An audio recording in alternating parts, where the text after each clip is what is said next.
Bonjour Iris, Eh ben, bonjour Simon. merci d'être là pour ce premier interview Oui. de j'espère une longue série sur la paix intérieure. Et j'aimerais commencer, voilà, quand on parle de paix intérieure, qu'est-ce que ça t'évoque, qu'est-ce que ça représente pour toi? Eh ben, pour moi, la paix intérieure, la première chose que ça m'évoque, c'est une sensation de calme et de sérénité à l'intérieur de soi. Quelque chose ouais, de serein et quand je dis calme, c'est parce que c'est pas quelque chose d'agité, quoi. Du coup, à l'inverse de quelque chose d'agité. Et, euh, et du coup, sur notre propre relation à soi aussi. Quelque chose de paisible avec notre propre relation à nous-mêmes et qui vient clarifier aussi en soi notre esprit, qui vient apaiser aussi nos émotions et qui crée un alignement entre, je trouve, son esprit, son cœur, son corps. Et du coup, je trouve que ça se reflète après dans nos interactions avec l'extérieur. Donc, si j'ai bien compris, en fait, tu définis ça par opposition à un état où ouais, ce serait un peu agité. Toi, tu t'identifies ça à l'inverse, en fait, quand t'es pas dans cet état d'agitation, à l'intérieur de toi, tu... Quelque chose de plus calme, ouais. Et, euh, ouais, c'est vrai que la paix intérieure, ouais, je l'identifie à quelque chose de calme et donc à l'inverse de quelque chose de conflictuel en soi. Pour moi, l'inverse de la paix intérieure, ce serait quelque chose où on ressent du conflit à l'intérieur de soi et où aussi quand l'ego va prendre plus de place. Je trouve que l'ego se calme quand la paix s'installe en soi. Donc aussi quand ça va venir par exemple nous demander à aller chercher plutôt comment dire une certaine j'allais dire une force en soi, c'est pas ça parce que la paix intérieure c'est aussi une force mais paisible en fait. Et c'est pas justement on va pas être en conflit à l'intérieur de soi ou des fois ça va être des choses d'opposition à l'intérieur de nous. Et ben la paix intérieure, je trouve qu'à l'inverse, elle vient harmoniser et on n'a pas l'impression de devoir se forcer en fait à agir ou à penser d'une telle manière, ça va être aligné. Donc du coup, c'est quoi l'enjeu pour toi justement d'être dans cet état-là, d'être aligné, de ne pas ressentir le conflit à l'intérieur et tu l'as dit aussi implicitement à l'extérieur aussi, parce que si t'es un peu à l'intérieur, ça te permet d'être en paix dans tes relations sociales avec les autres. On va être en paix avec la relation au monde parce que du coup pour moi ce qu'on vit à l'extérieur c'est le reflet de notre intérieur. Ouais. Donc déjà le meilleur moyen de vivre pour moi en paix dans le monde, c'est déjà d'avoir cette paix en soi. Donc, je trouve que ça c'est une base. Et donc de vivre avec cette paix intérieure permet oui, de la vivre dans nos relations, que ce soit nos relations avec les personnes ou notre relation avec notre activité, enfin tous ceux avec quoi on interagit. Et je trouve que cette paix aussi, elle permet de toucher à une vraie joie aussi innée. Hmm. Parce que je parlais du côté plutôt calme, serein, mais il y a aussi, je trouve qu'on peut aussi toucher à cette joie d'enfant, enfin comme qui peut se référer à l'énergie des enfants, où du coup elle peut aussi jaillir de manière plus spontanée, naturelle, et du coup de là trouver cette énergie aussi en soi, créatrice et vivante, enfin plus vivante. Ouais, c'est ça que je voulais te demander en fait, parce que quand tu me définissais la paix par l'opposition au conflit, en fait, c'est quoi le sens derrière ça, le jeu? Et là, donc là, de ce que tu me dis, c'est voilà, qu'est-ce que ça te permet en fait de te recentrer sur un état de paix? C'est quoi le... Alors déjà, j'aurais déjà demandé ça. Est-ce que ça te... C'est quelque chose qui te préoccupe au quotidien, enfin auquel tu prêtes attention? C'est une question que tu t'es déjà posée, l'enjeu de la paix intérieure. Et voilà, quelle place ça prend dans ta vie, dans ton quotidien, ou en tout cas dans la direction que tu prends pour tes choix? Hmm. Je pense que souvent c'est pas la première chose que je recherche, d'être en paix. Moi je vais être peut-être par rapport, je sais pas, peut-être par rapport à d'autres personnes ou pas, je sais pas, mais peut-être plus portée des fois sur justement rechercher plutôt cette joie ou le fait de vibrer à fond mes émotions, mais dans quelque chose de plutôt joyeux et qui va me stimuler, on va dire, positivement, ou dans quelque chose aussi de plus productif, mais en passant par le plaisir en fait. Et pour ça, j'ai dû passer par cet alignement qui est la paix intérieure. Enfin, du coup, de créer cet espace de paix en moi, parce que j'ai bien vu qu'il y a des choses où ça ne me faisait pas du bien à l'intérieur de moi, que ça venait... Je pouvais aller par exemple chercher une performance dans ma vie ou de la productivité, mais en fait ça venait chercher des espaces où c'était justement peut-être plus conflictuel en moi, où ça faisait plus appel à mon ego, mais quelque chose qui m'enlevait plutôt de l'énergie. C'était pas quelque chose qui me stimulait positivement, et du coup c'est là où j'ai senti qu'il fallait venir apaiser en fait des conflits en moi ou des rapports d'ego et des blessures en fait tout simplement. Et pour moi, ça passe aussi par, enfin beaucoup vraiment par l'amour que je m'apporte du coup. Et pour trouver cette paix intérieure, ça a été aussi en allant m'apporter de l'amour pour pouvoir apaiser en fait ces blessures. Ok, donc c'est l'amour qui t'apporte la paix. Et, la paix, pour revenir à l'opposition que tu faisais par rapport au conflit, en fait, quand tu es en conflit à l'intérieur, t'arrives pas à ressentir de la joie. Et c'est quand dans enfin si j'ai bien compris, hein, c'est quand tu es dans ces états de paix intérieure, que tu connectes à cette paix, que là tu arrives à te connecter à ta joie et à te sentir en vie. Mm. Ouais, de manière véritable en fait. Il y a quelque chose de vrai et qui vient naturellement en fait, cette joie naturelle, ouais, cette énergie aussi de créativité. Et, et oui, ça a été en effet en m'apportant moi-même, parce que c'est pas justement en attendant de l'extérieur, cet amour, cette bienveillance envers moi qui a pu permettre de créer cet espace de paix en moi pour connecter justement à cette joie et naturelle et cette énergie naturelle de production aussi, de productivité, de créativité et aussi d'harmonie dans mes relations à l'extérieur aussi au monde. Ouais, donc là tu es dans un endroit où c'est plus une notion de performance ou un objectif à atteindre par le mental ou une construction à faire, mais c'est plutôt au contraire, tu descends plus dans le corps là, et Mm, un espace où tu vas pouvoir être et ressentir. mm. C'est pas quelque chose que tu fabriques, dans le sens, j'entends ce que tu m'as dit aussi, que tu as créé ces espaces, que tu les as ouverts, mais c'est un espace où tu as ouvert la porte et ensuite où tu peux être. C'est pas un espace où tu peux faire. Et ben ouais, en fait, ça a été de connecter donc à cet espace-là. Ça a été finalement de capter que tout était aussi que tout est déjà à l'intérieur. Mhm. Et du coup, les choses se font beaucoup plus naturellement, la mise en route aussi à l'extérieur. Et même finalement, l'action se met en route naturellement à partir de cet espace-là.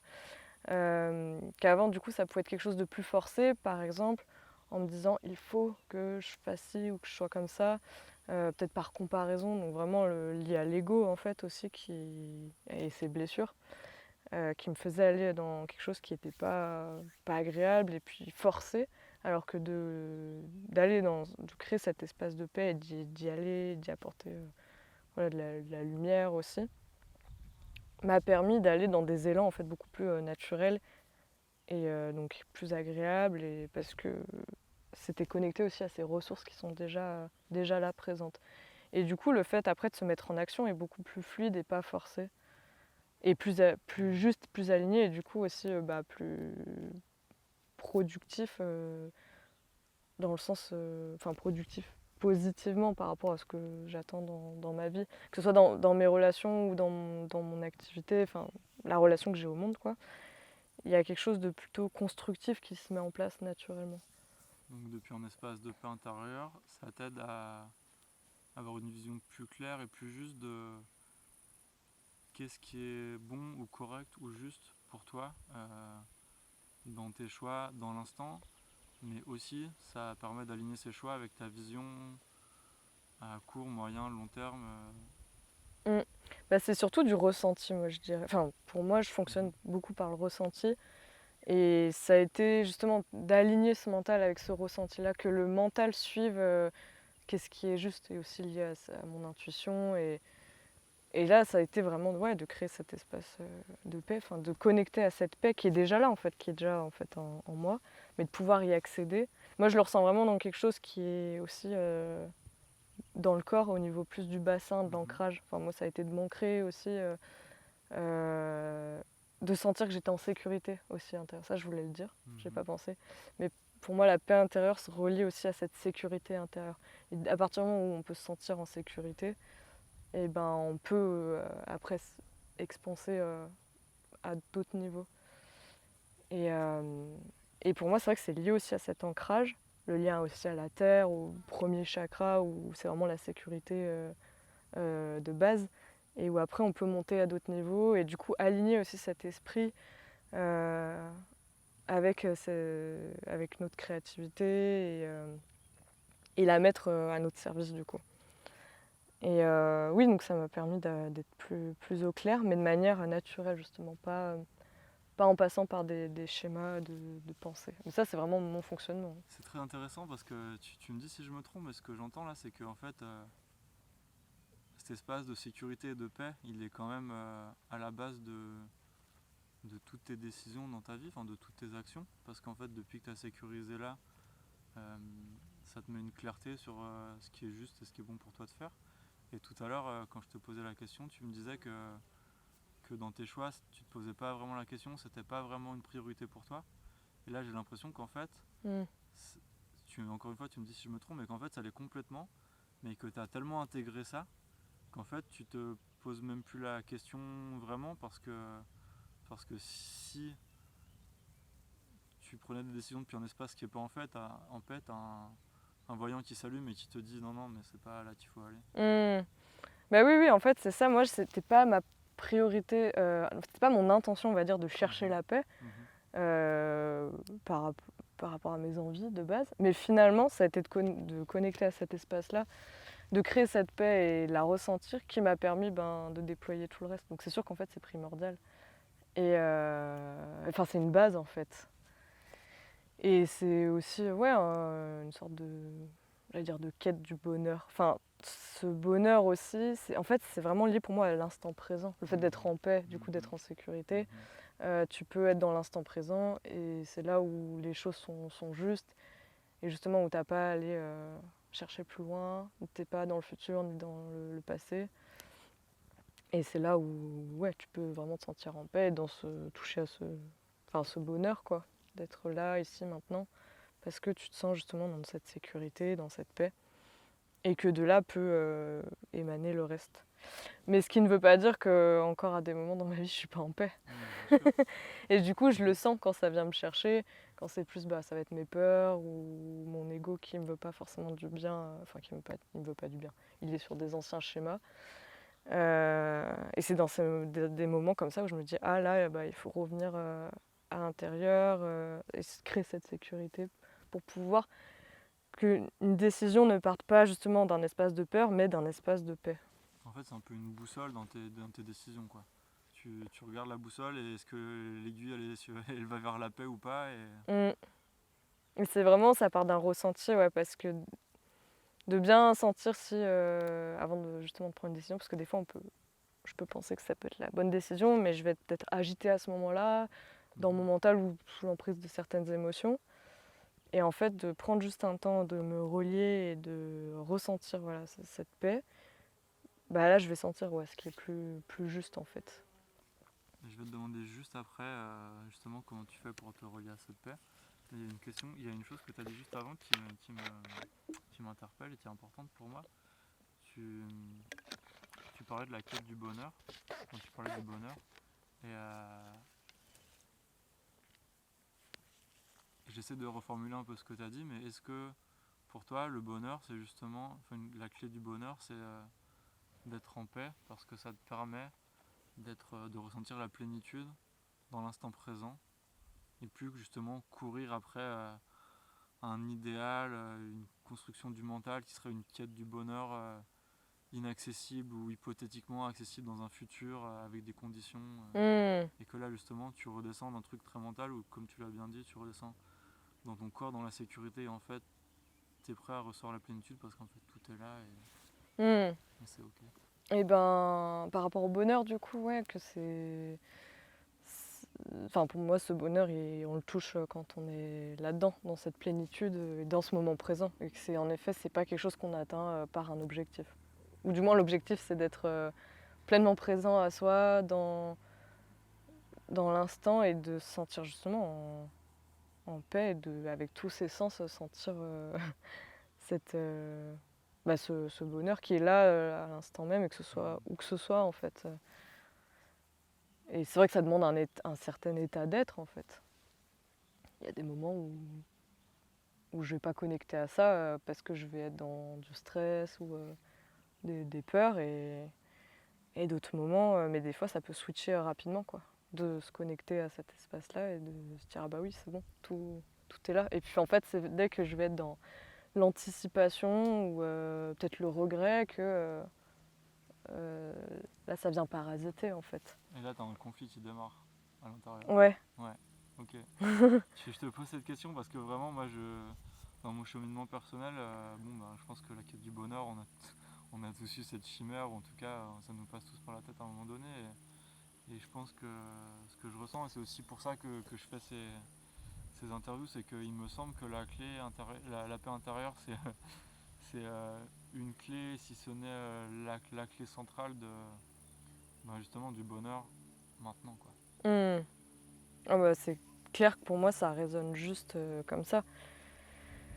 Et que pour moi ce bonheur on y goûte depuis qu'on est enfant, et même j'ai envie de dire encore plus quand on était enfant, parce que justement on était plus dans cet état d'être, mais ça passe par différents états, et ouais, pour moi en tout cas ça sonne juste quand on est dans cette paix, de ressentir ce bonheur. Mais est-ce qui fait qu'on peut le ressentir aussi, c'est parce que il y a peut-être des moments où je sais pas si c'est juste, mais où on passe par différents états, en fait. Et il y a des moments, on se sent moins, oui, on sent peut-être moins ce bonheur parce qu'on passe dans des états peut-être émotionnels aussi, des fois plus difficiles à accepter. En même temps, je dis ça, mais je me dis, les enfants, quand ils passent par différentes émotions, ils se demandent pas s'ils sont dans le bonheur ou pas. Donc je pense que c'est aussi des choses qu'on se crée. Un idéal qu'on se crée, alors qu'en fait c'est justement être dans ce présent, en fait. Et moi c'est vrai que je me réfère beaucoup aux enfants parce que je trouve que c'est une base, parce qu'ils arrivent et ils n'ont pas tous les conditionnements. Et c'est vrai que c'est pour moi des bons enseignants, parce qu'ils arrivent avec leur nature, et comme pour moi tout est là déjà à la base, ce qui ne veut pas dire qu'ils ont leurs blessures aussi, hein, mais quand ils arrivent. Mais je trouve le fonctionnement naturel, intuitif qu'ils ont, parle de soi, en fait, et de cette paix, ouais, qu'on peut avoir déjà en nous, en fait, naturellement, qui vient juste être un peu enfouie des fois sous des couches de blessures ou d'ego qui ont été mis par-dessus par protection aussi. Et c'est vrai que c'est très intéressant ce que tu dis, parce qu'un enfant, quand il est en colère ou quand il est triste, il le montre, il le vit, et il joue pas de jeu, mais il n'est pas forcément en quête de bonheur ou de paix. Mm. Mais par contre, effectivement, quand il vit ces moments-là, vu qu'il n'est pas en quête de ça, il est peut-être pas en train de se demander est-ce que j'y suis vraiment, est-ce que je fais comme il faut, est-ce que ça va durer, est-ce que ça va rester. Et peut-être qu'à l'âge adulte, en tout cas là je parle de moi, c'est vrai que des fois je suis dans des états de paix, il y a ce truc là de, je sais pas si tu connais ça, la peur de le perdre. Ok, j'y suis. Et là, des centrages qui vient, qui pointe le bout de son nez. Est-ce que je vais y rester et comment y rester? L'attachement, du coup, il y a une question d'attachement qu'on a eu l'habitude d'avoir, de s'accrocher, de s'attacher aux choses. Mais pour moi, c'est lié aux peurs, en fait. Et la paix, enfin vraiment, depuis qu'on parle tout à l'heure, je me dis que la paix, c'est l'inverse de la peur, en fait. Enfin, la paix ou l'amour aussi peut être l'inverse de la peur. Enfin, je le relie, en fait. Parce que justement, pour moi, j'accède à cette paix en m'apportant de l'amour. Après, pour moi, tout ça, ça reste des mots, des termes, et ils vont pas parler pareil à chacun, ça va pas résonner pareil de la même manière. C'est pour ça que j'aime bien revenir dans le corps, en fait, et dans les ressentis. Et justement, comme un enfant qui va vivre pleinement ses émotions. Et pour moi, c'est aussi comme ça qu'on accède à cette paix, voilà, en laissant exprimer ses émotions, ses états, en fait, sans jugement. Parce que c'est ce jugement-là qu'on vient s'apporter, ou ce truc qui arrive, est-ce que ça va partir, nos peurs. Alors du coup, tu parles de revenir dans le corps. Est-ce que tu as un mode opératoire ou une pratique particulière, des outils que tu voudrais nous partager là pour justement pour revenir à cet espace de paix que tu as l'air de connaître, de vivre fréquemment? Moi, j'aime bien passer par tous les niveaux. Justement, pas que ce soit pas que mental ou que physique, pas que énergétique. J'aime bien tout relier parce que c'est un ensemble. Et déjà, il y a aussi le fait de se connaître. Enfin, là, ça me vient maintenant. La connaissance de soi, qui, pour moi, m'a permis d'être plus en paix avec moi. Ça a vraiment été important, notamment moi avec l'approche de la numérologie. Parce que le fait de comprendre mes énergies m'a permis de mieux les accepter. Et de mieux m'accepter m'a permis de mieux m'aimer et donc d'être plus en paix. Et ça me rappelle à la retraite, je crois que c'était Julien qui avait dit on peut que aimer ce que l'on connaît. Je sais pas s'il l'avait sorti exactement comme ça, mais en gros, on peut aimer quelqu'un si on le connaît vraiment, quoi. Et pour soi, je trouve que c'est vraiment ça, en fait. Mieux on se connaît, et mieux on s'aime aussi, parce qu'on arrive à se comprendre, en fait. Le fait de se comprendre. Quand tu parles de connaissance de soi, tu parles de connaître son fonctionnement, connaître... Ouais, le fait de se comprendre, en fait, oui, je fonctionne comme ça. Il y a moins de jugement, en fait. Le fait de se comprendre, on vient moins se juger, et du coup, ça portait plus d'amour. Le fait de... moi, par exemple, avec l'approche de la numérologie, ça a été de capter mes énergies, là où il y avait mes potentiels, mes besoins aussi, et là où pouvaient être mes croyances, mes peurs. Et en fait, juste d'identifier ça déjà, me dire, ah oui, c'est vrai que je fonctionne comme ça, alors que j'en avais pas forcément complètement conscience, parce que tellement c'était là, présent. Tu auras un exemple à me donner d'une chose que tu as compris sur toi, d'un trait de caractère qui t'est propre, que tu n'acceptais pas forcément, et que de l'identifier, ça t'a permis d'être en paix avec ça, parce que tu sais que ça fait partie de toi, que c'est comme ça, que ça changera pas, que c'est normal. Ouais, par exemple, moi, quand j'ai découvert mes énergies par la numérologie, j'ai identifié que les relations aux autres, et que ce soit familial, les relations proches, familiales, amicales, ou aussi le lien au groupe, au collectif, étaient vraiment présentes et importantes chez moi. Alors que j'étais quelqu'un qui pouvait, même si j'ai toujours été sociable, mais avoir tendance à prendre toujours du recul, à avoir l'impression qu'il fallait que j'avance toute seule, que je trace un peu ma route en mode carrière, en mode à fond sur mon travail, et puis que la famille prenne pas trop de place, ou que que les relations prennent pas trop de place là-dessus. Alors qu'en fait, c'était plus un mode de protection, que finalement, c'était quelque chose d'hyper important pour moi, les relations aux autres.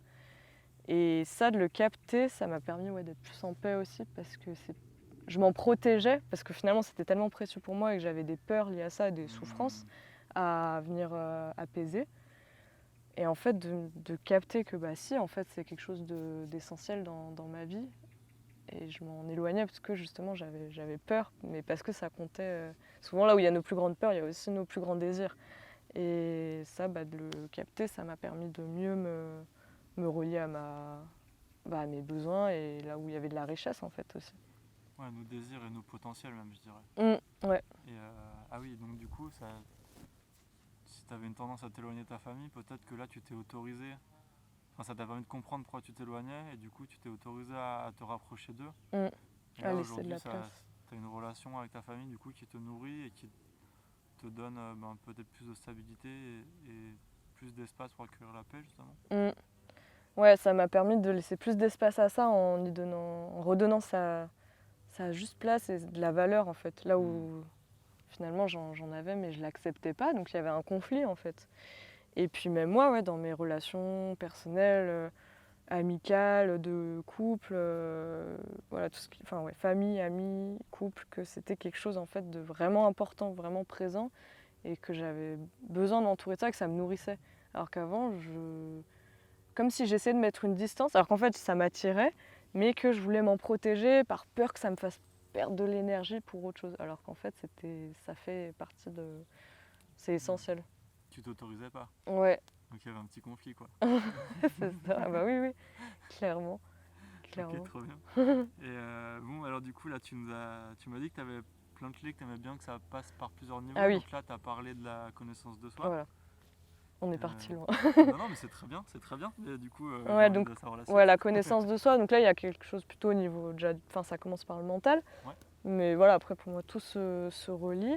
Et ben, par exemple, plus passer aussi par. Il y a la libération émotionnelle qui peut passer par la créativité. Je passe beaucoup par ça, par l'expression de soi, la créativité, que ce soit par la danse. Donc là, le lien aussi au corps en fait. Ou le sport. Enfin, j'ai besoin que les choses elles s'expriment en fait physiquement et que ça se libère. Et du coup, pour moi, il va y avoir l'émotionnel que je peux faire passer dans la danse, ou des fois, ça peut être aussi dans l'écriture. Mais pour moi, l'écriture va même relier plein d'aspects, que ce soit émotionnel, mais aussi énergétique, parce que par l'écriture, il y a quelque chose aussi d'énergétique que j'arrive à transformer, même en faisant des rituels, des choses comme ça.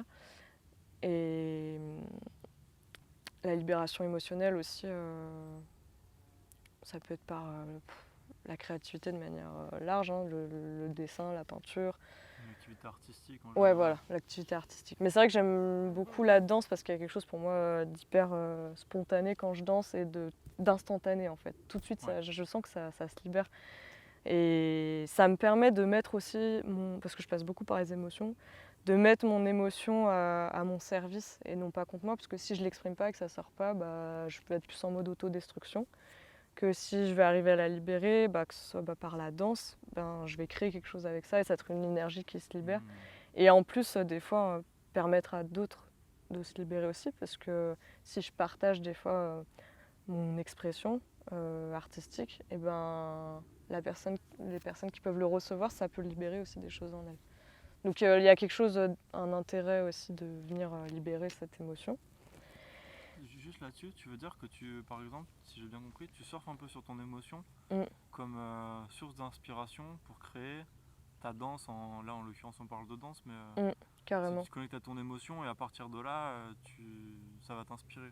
Ouais, que ce soit même une émotion dite négative, même si il n'y a pas d'émotion négative ou positive, c'est justement d'allier tout ce flot là d'émotions. Mais comme je dis, parce que moi je passe par ça, il y en a d'autres, ça va être moins émotionnel et plus par le mental. Hein. Et du coup, ouais, je mets cette émotion au service de ma créativité aussi. Et puis, ou même je pourrais dire ma créativité au service de mon émotion, en fait, ça va ensemble. Parce que la créativité me permet de me libérer émotionnellement. Et ouais, ça permet que cette énergie, elle circule et puis d'en faire quelque chose. Et finalement, c'est même pas quelque chose de... C'est pas perdu, au contraire. Voilà, puis au niveau énergétique aussi, pour trouver cette paix. Donc moi j'ai besoin aussi beaucoup au niveau énergétique de me relier.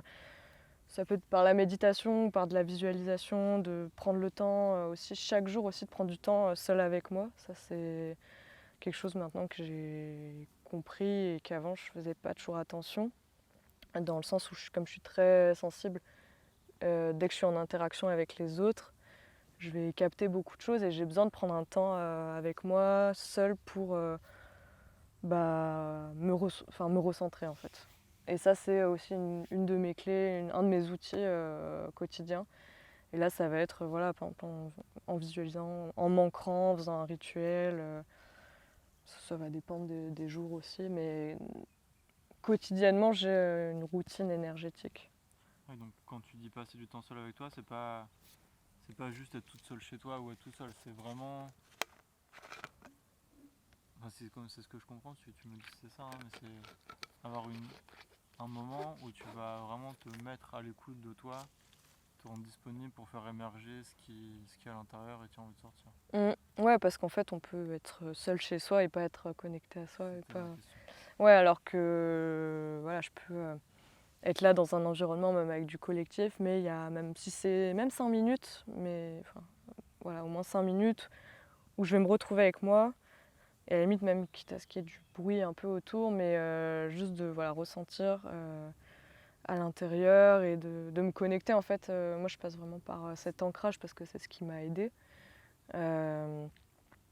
Et puis, me nettoyer aussi en fin de journée, même énergétiquement, de ce que j'ai pu capter à l'extérieur et dont je n'ai pas besoin. Donc, pas prendre les charges aussi extérieures. Et ça, c'est des petits rituels que j'ai mis en place quotidiennement pour justement rester en paix. Parce que des fois, justement, en étant très sensible et en captant aussi des fois l'agitation de l'extérieur, surtout comme je vis en ville aussi en général, très rapidement, on peut capter des choses qui ne nous appartiennent pas forcément et ou du moins que j'ai pas envie de nourrir. Et donc de reprendre ce temps avec soi quotidiennement, ça me permet de me relier à ce qui est essentiel en fait. Est-ce que tu aurais envie de me donner un outil là? Ça m'intéresse. Tu me dis qu'en fin de journée, tu te décharges des énergies que tu as pu ressentir, parfois même inconsciemment, tu dis. Mm. Voilà. Comment tu fais? Un exemple, si tu as envie de partager ça. Ouais, après c'est mes petits rituels. Après, si c'est perso, Mais c'est juste que c'est quelque chose d'énergétique aussi. Et où je vais. Après, moi, je peux passer avec. Ça va être par des. Enfin, c'est déjà une reliance à soi, enfin, en fermant les yeux, et c'est surtout du ressenti. Enfin, moi, je sais que je ressens vraiment le côté énergétique qui est très présent, enfin, avec lequel je fonctionne vraiment. Donc, c'est pas quelque chose qui peut être facilement expliqué par des mots, je trouve. Mais en tout cas, je prends voilà, ce temps où je ferme les yeux. Je vais prendre le temps voilà, de me sentir bien ancrée. Et des fois, je vais juste faire des mouvements en fait, qui vont me permettre, mais avec des intentions, c'est pas des mouvements tout seul, mais avec vraiment l'intention de me nettoyer. Et puis je le sens en fait, jusqu'à ce que ce soit terminé. Et puis des fois, ça va être aussi, même physiquement, je vais me passer de l'eau. Je vais prendre. Ouais, ça va être avec l'eau ou avec la nature en fait. C'est vraiment aussi la reliance à la nature. Ça serait que c'est essentiel, je ne l'ai pas dit, mais pour moi, la nature est essentielle aussi pour ça. Mais après, voilà, j'ai tous mes petits trucs perso qui demandent aussi un temps de connexion à soi et de ressenti. Et ça, c'est aussi des choses que moi, je peux partager avec les personnes quand je vais les accompagner dans le cadre de mon activité. Mais c'est vrai qu'à expliquer comme ça, sans prendre le temps de le faire, c'est un peu dur de mettre des mots, je trouve. est-ce que pour simplifier, tu dirais que c'est pas des choses à faire, tu n'as pas un protocole en particulier, mais que mais dans un état de réceptivité par rapport à ce qui remonte à l'intérieur de soi? Ouais, complètement. Après, il y a différentes choses que je vais faire. Il va y avoir dans mon quotidien, il va y avoir l'aspect déjà ancrage pour être bien justement, pour être bien présent à soi et pas laisser, pas capter des trucs qui m'appartiennent pas non plus, mais vraiment cet ancrage, cette reliance, puis aux éléments aussi. Même si je suis pas dans la nature, je me quand même relier aux éléments, même par l'énergie. Et de là, oui, laisser voilà, remonter ce qui peut remonter en effet. Et puis ensuite, je vais me créer aussi énergétiquement on va dire, ma protection pour justement rester bien, pour être bien avec le monde en fait. Et puis après, il va y avoir l'aspect plus nettoyage aussi.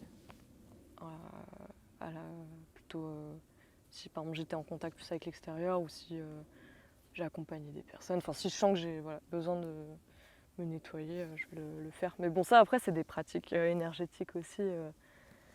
Ça parle pas forcément à tout le monde, mais moi je sais que c'est quelque chose d'important en tout cas pour maintenir cette paix Je le sens, hein, parce que si pendant quelques jours, je vais être beaucoup plus avec du collectif et que je vais pas prendre ce temps-là pour moi, je vais pouvoir facilement me laisser disperser un peu par les énergies des autres. Donc pour pouvoir voilà, être au mieux aussi avec le monde, être bien déjà avec moi. Mais ça, c'est aussi lié à mon fonctionnement qui fait que je suis vachement sensible et que je peux vite capter justement tout ce qui va y avoir autour de moi. Et... Ça va parler à beaucoup de gens, je pense. Ouais. Donc d'où cette importance, parce qu'en fait, c'est vrai que avant de capter tout ça, enfin plus jeune, du coup, comme j'avais pas aussi cette connaissance de moi, Exact. et je pouvais être plus mal avec moi et toutes ces énergies, mais en fait, parce que je savais pas que j'avais ces besoins-là, en fait. D'où l'importance de base que je disais, la connaissance de soi aussi. D'avoir compris comment je fonctionnais, ma sensibilité, ma connexion aussi à ce qui va être plus subtil et à l'extérieur, enfin intérieur-extérieur, ça va ensemble. Et l'importance d'avoir cette routine en fait. Et voilà. Et du coup, je pense qu'on pourra conclure là-dessus. Aujourd'hui, est-ce que tu te sens en paix dans ta vie, de manière générale Et pas H24, parce que sinon je pense que peut-être je serais pas, je sais pas si je serais pas humaine, parce que je pense qu'il y a certainement il y a des humains plus en paix que d'autres. Mais en tout cas, ce qui est sûr, c'est que je sais que j'ai la capacité de me relier à cet espace en moi quand j'en ai besoin. Et je sais maintenant que je peux compter sur moi, que j'ai les capacités pour accéder à cette paix. Par rapport à avant, où je pouvais me sentir plus dépendante de l'extérieur. Maintenant, je pourrais pas affirmer que je suis en totale paix. Ce serait, je sais pas si ce serait prétentieux ou je pense que ce serait faux de dire je suis totalement en paix, parce que j'ai mes peurs aussi qui sont là. Donc non, je peux pas dire que je suis totalement en paix. Par contre, j'ai la capacité de venir par moi-même apaiser ça. Quand je sais que je dépends de moi du coup et que j'ai les clés en moi du coup. Et du coup, ça c'est sécurisant de savoir que tu as cette de savoir que tu as cette ressource, et du coup, je trouve que ça rend responsable de ce qu'on vit. Ah oui, ouais, pour moi ça c'est une base aussi, cette responsabilité quand j'ai eu ce switch dans ma vie de capter que j'étais responsable de ce que je vivais, sans venir me culpabiliser non plus s'il y a des trucs pas cool. Mais ça, ouais, ça a fait un gros switch aussi de savoir que je suis responsable. Du coup, j'ai cette capacité à être responsable de mon état et donc ma capacité à me relier à moi aussi. Et que ces ressources sont en moi du coup. Ok. J'espère que c'est clair. Ouais, si, carrément. Je sais pas, est-ce que tu as quelque chose que tu as envie d'ajouter sur le sujet ou un petit mot de la fin? Je dirais, comme je parlais pas mal voilà, de la connaissance de soi, je trouve que c'est important de s'écouter. Enfin, moi, j'en reviens beaucoup à ça, de comprendre comment nous, on fonctionne. C'est bien d'aller expérimenter par rapport à cette paix intérieure, d'aller expérimenter. Mais tout le monde ne va pas forcément passer par les mêmes chemins. Parce qu'il y en a qui vont nous dire, voilà, c'est la méditation, ou c'est le sport, ou c'est la psychothérapie, par exemple. Et je trouve que c'est vraiment important de venir chacun soit ressentir et expérimenter ce qui va nous correspondre, qu'il n'y a pas un chemin type, et que du coup à chacun d'aller créer et trouver cette paix en soi par son propre chemin. L'importance de s'écouter et de se connaître, d'apprendre à se connaître. Chouette, c'est un super mot de la fin. Est-ce que tu voudrais nous dire un peu plus ce que tu fais dans la vie et comment on peut te retrouver ou te contacter si on veut travailler avec toi? Et avec plaisir, si on veut co-créer avec moi. Parce que moi, j'aime pas trop le mot travail dans ce que je fais. Okay. Vu que pour moi, ça fait plus partie d'un monde ancien que je n'ai pas envie de nourrir. Mais ça ne concerne que moi, évidemment. C'est pas du tout un jugement. Et donc, oui, pour les personnes qui ont envie de venir... envie de venir vivre une expérience à mes côtés, en fait, j'accompagne les personnes justement à travers cette connaissance de soi et l'expression de soi pour pouvoir se déployer sur ses potentiels et aussi en venant justement se libérer de poids qui ne nous appartiennent pas. Et donc pour ça, je propose des accompagnements personnalisés, mais qui sont vraiment comme des expériences transformatrices. Parce que justement, comme je disais, je passe par différents niveaux. Et c'est pas, il y a l'expression, mais que ce soit par la parole, le corps, l'expérience, le ressenti.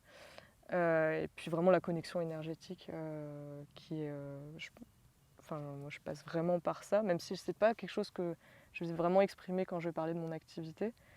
Vu que je suis quelqu'un de très sensible et inspiré aussi, quand je suis au contact de la personne, je vais vraiment venir capter des choses et pouvoir lui apporter aussi la lumière dont elle a besoin et surtout lui permettre d'aller connecter à cette propre lumière en elle. En fait, c'est justement le but, pas d'être dépendante de quelqu'un à l'extérieur, mais juste d'apprendre à se connaître soi pour trouver ses ressources en soi et donc ses potentiels. Et pour ça, voilà, je propose des accompagnements personnalisés. Et je communique parce que j'ai commencé à communiquer récemment sur les réseaux, sur Facebook et Instagram. Trouver, tu t'appelles comment? Et du coup, c'est iris.artcoaching. A-R-T coaching, tout attaché. Je mettrai le lien. Ouais. Pour, voilà. Parce que pour le coup, le rapport à l'art, comme j'en parlais, c'est essentiel pour moi. Parce que je vis vraiment du coup ces expériences comme une œuvre où je nous vois comme étant l'artiste de notre vie, parce que moi j'ai vraiment ce filtre artistique en fait, où je ressens les choses à travers aussi une notion de beauté à connecter en soi et autour de soi. Et je me sens aussi comme plus une artiste dans le coaching en fait. C'est pour ça que cette notion d'art elle est vraiment présente. Et d'ailleurs, les personnes qui viennent à moi, elles ont toujours cette fibre artistique en elles qu'on vient aussi développer. Donc ça fait partie aussi de ce que je vais apporter aux personnes, le développement aussi de leurs projets créatifs, parce que c'est pas forcément que des artistes, ça peut être la création à travers leur activité entrepreneuriale. Donc voilà, c'est comment être l'artiste de sa vie. Ok, super, c'est une belle conclusion. Trop bien. Merci beaucoup. Merci, c'était un plaisir.